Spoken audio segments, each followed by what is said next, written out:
पुरुबाही देशवा से आइली धोबिनिया धोवे हो लगलिना।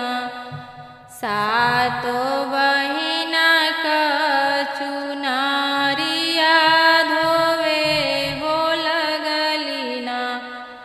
सातो बहिना कचुनारिया धोवे हो लगलिना। धोई धोई धोबिनी हो फेंकेलिया कसमा। झुराले चुनरी बीनु घामे अरे बतसमा।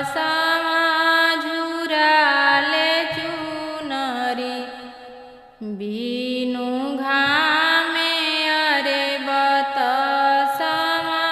झुराले चुनरी पुरुबाही देशवा से आइली धोबिनिया धोवे हो लगलिना। लालचन भैया का धोतिया धोवे हो लगलिना। लालचन भैया का धोतिया धोवे हो लगलिना।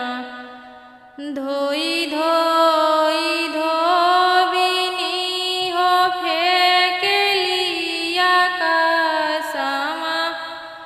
झुराले धोतिया बीनु घामे अरे बतसमा। झुराले धोतिया बीनु घामे